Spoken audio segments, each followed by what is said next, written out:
Bonsoir à tous, bienvenue à mon vidéo de ce soir. J'adresse cette vidéo spécialement aux étudiants qui se trouvent ici en Chypre du Nord. Je vous dis mes amis, il faut prendre vos student permis parce que c'est très important. Si tu étudies ici en Chypre du Nord, tu dois prendre le permis d'étudiante. Donc, je t'explique. Pour prendre ce permis étudiant, c'est pas aussi difficile que ça. L'université va t'envoyer le lien de www.permission.government given call. Donc, tu vas cliquer sur le lien. Donc, tu vas commencer à mettre tes informations, student permis, username et tout. Donc, tu vas remplir. Donc, après, tu vas passer au côté de paiement. Donc, le paiement se fait par carte bancaire. Donc, tu vas chercher une carte bancaire. Maintenant, c'est à 1408 TL Turkish Lira. Donc, tu vas payer ça. Après avoir payé ça, tu vas passer. On va te donner le nom de l'hôpital que tu dois faire l'analyse.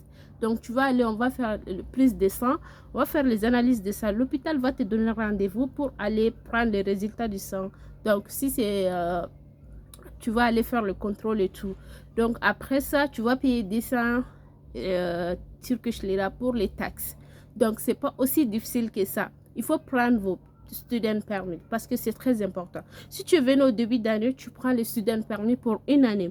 Si tu es venu au moitié de l'année, par exemple, à rentrée février ou janvier, donc tu vas prendre student permis pour 6 mois. Mes amis, c'est très important de prendre le student permit.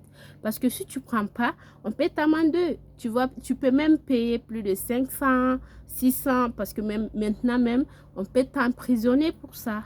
On peut t'emprisonner pour ça. Donc, de grâce, il faut payer et prendre vos student permit. Avec le student permit, tu peux avoir beaucoup de choses. Par exemple, tu peux voyager pour aller en Turquie avec. Tu peux faire des demandes de visa avec. Si tu es malade, tu peux aller à l'hôpital sans rien payer avec ton student permit.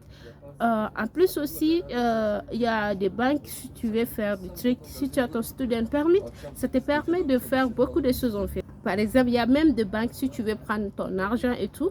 Donc, avec le student permit, tu ne vas pas payer de commission. Mais si tu n'as pas de student permit, tu peux payer des commissions. Et puis, en plus, il faut prendre ton student permit. C'est vraiment, vraiment important. Ne te prends pas la tête ni rien. Ce n'est pas difficile ni rien. Tu fais seulement pour ne pas payer des amendes. Parce que même si tu fais 1 an, 2 ans sans les prendre, déjà tout est enregistré chez eux. Donc, les jours que tu vas décider de quitter le pays, tu vas payer leurs amendes, sinon tu ne vas pas sortir. Tu vas payer leurs amendes, sinon, ou bien on ne te donne pas tes diplômes originaux. Ça, c'est un grand problème. Ici, on ne te donne pas tes diplômes originaux parce que si tu as l'air d'être à payer, tu dois payer obligatoirement. Parce que le système de ce pays, on profite des étudiants. Tout le monde se profite de nous. Donc, on nous laisse venir étudier dans leur pays. Bon, ils ont leur système qu'on doit respecter aussi. Je vous dis, il faut prendre vos student permis. C'est vraiment important. Abonne-toi à mon compte YouTube et merci. Ne rate plus aucune vidéo. Bye. Bonne soirée.